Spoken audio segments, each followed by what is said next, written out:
Okay, for next question is given that we have to calculate the power of an engine which can pull a train of mass 25,000 quintal up an incline of 1 in 100 at rate of 10.8 kilometer per hour, and resistance due to friction is 2 Newton per quintal. Okay, so let's write down what's given to us. Its mass is 25,000 quintal, and that is 1 quintal is equal to 100 kg, so that is 25,000 into 100, which is equal to 25 into 10 raised power 5 kg.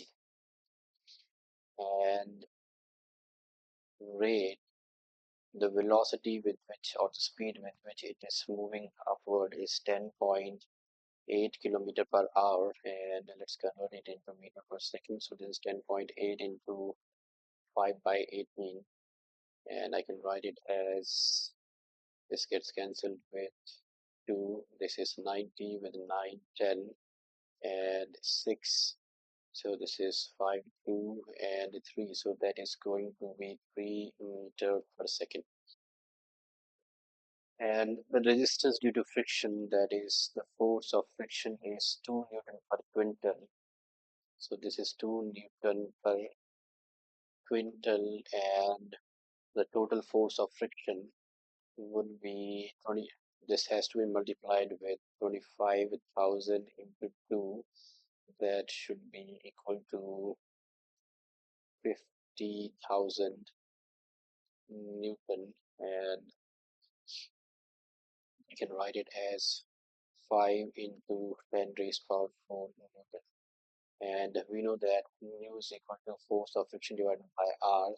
So this F is equal to mu into R. That is, mu into R is 5 into 10 raised power 4 Newton. Okay. Now let's coming on to the question. It says that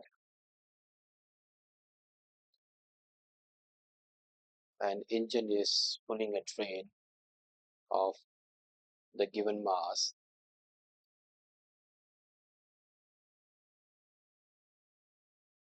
So its weight is acting vertically downwards. The engine is moving upwards, so the acceleration is in the upward direction, and its vertical component is mg sine theta. It possesses its horizontal component, that is the normal direction r. So let's complete this. This is mg sine theta vertical component. This is the angle of inclination. This is also equal to theta. This is the weight which is acting vertically downwards, horizontal component. Force is applied in upward direction, and this is the normal direction r. Okay, now it's given that for every 100 meter there is a vertical rise of 1 meter. So there is a vertical rise of 1 meter for every 100 meter or kilometer the distance covered. So this is 1 in 100. So here the sine theta is 1 by 100. Let's calculate cos theta. So cos theta is under root 1 minus sine square theta. So this is equal to 1 minus 1 upon 100 square, which gives me, this is 10,000 minus upon 10,000, which would give us 999 upon 10,000. And if I, this is equal to 0.9999, which is 1. So this is 1. So cos theta is 1. Now we have to find the power. So we know that power is equal to force into velocity. So that means we have to calculate the force.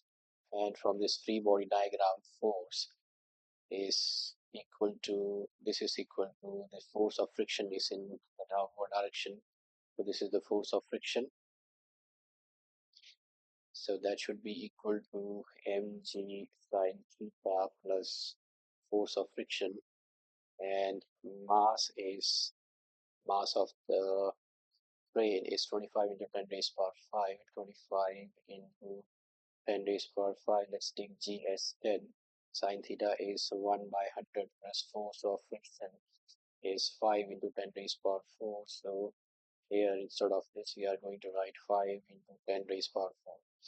So this is the force with which the engine will pull the train upwards. So let's just simplify this. This gets cancelled. This is now 25 into 10 raised power 4 plus 5 into 10 raised power 4 Newton. And because we have to find the power, so power is equal to force into velocity. So this is 25 into 10 raised power 4 plus 5 into 10 raised power 4 multiplied by 3. So 3 into 4, and these terms common is 5 into 10 raised power 4. So this is 5 plus 1, which is 6. So this is 3 into 5 into 10 raised power 4 into 6. And 6 5 that is 30, 30 into 3 is 90 into 10 raised power 4. That is equal to 9 into 10 raised power 4 watt. And we can convert it into kilowatt. So this is 9 into 10 square kilowatt, which is equal to 900 kilowatt. So for this, power is 900 kilowatt. Like, share, and subscribe. Thank you for watching.